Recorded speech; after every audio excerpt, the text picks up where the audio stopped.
Namaste everyone, and it's me Hema Yella Pragda with yet another lesson on Indian history. We have previously learned about great mathematical concepts and theories developed by ancient Bharat and how that knowledge traveled to Middle East and then to Europe.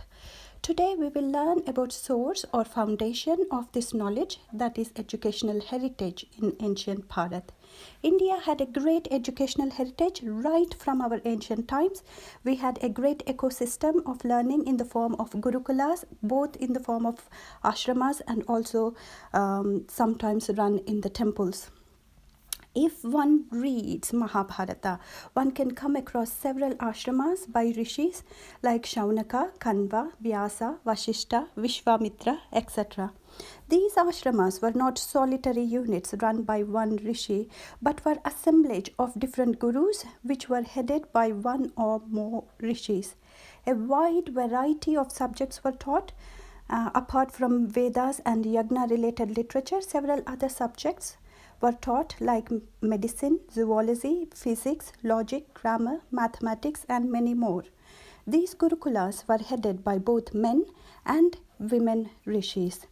Archaeological evidences show that there were several great universities in Bharat from ancient times.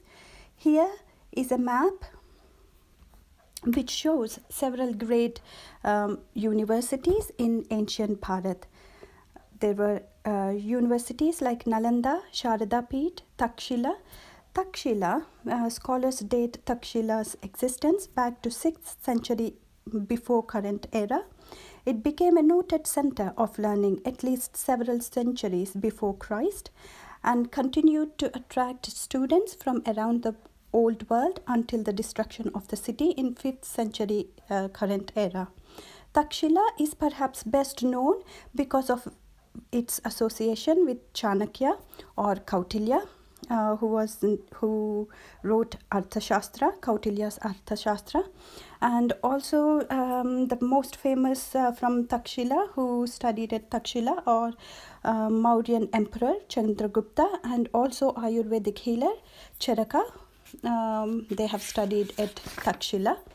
And there are also other universities in the south, like in Kanchipuram, and here we can see Ratnagiri in Odisha, and each university or Gurukula was famous for certain subject areas. Students came from different parts of the world to these universities, like students from China, Japan, Indonesia, etc. For example, Ujjaini was famous for mathematics and astronomy, and it was equipped with an elaborate observatory and stood on zero meridian of longitude of those times. Unfortunately, it was demolished by Iltutmish, the Sultan of Delhi, in 1234 current era. However, in 1715, the Rajput king Raja Jai Singh built a beautiful observatory there which can still be seen. It is known as Jantar Mantar. Even Greek scholars like Ptolemy mention of Indian meridian in their maps. The earliest description of standardized time is to be found in a book called Surya Siddhanta in 4th century. Coming to astronomy, Hindu calendars were precise and accurate. Julian calendar was inadequate and couldn't even calculate seasons correctly. Jesuits studied Hindu calendar and mathematical works and revamped their calendar. They had to add entire month to correct the accumulated errors of Julian calendar. Brahmagupta was most famous astronomers of Ujjaini who worked on trigonometrical formulas, quadratic equations, area of cyclic quadrilateral, arithmetic progression, and improved Aryabhata's sin table. Brahmagupta's works reached to the court of Khalifa al-Mansur in Baghdad and was passed on, and the knowledge was passed on from there to Europeans eventually. Due to Muslim invasions, Takshila, Nalanda, Vikramashila, etc. ceased to exist, and the scholars fled towards south by 14th and 15th centuries, and the center for mathematics and astronomy moved to Kerala in south. Although infinity and calculus were concepts developed in India, they are usually attributed to George Cantor, who came later in 17th century, and calculus to Isaac Newton. In 14th and 15th centuries, great mathematicians and astronomers like Madhava Sangamagrama developed infinite series of various rational numbers, trigonometrical functions like sin, cos, tan, arc, sin, etc. Mathematicians like Parameshwara and Neelakanta Somayaji also made huge contributions towards the notion of infinity and computation-friendly series.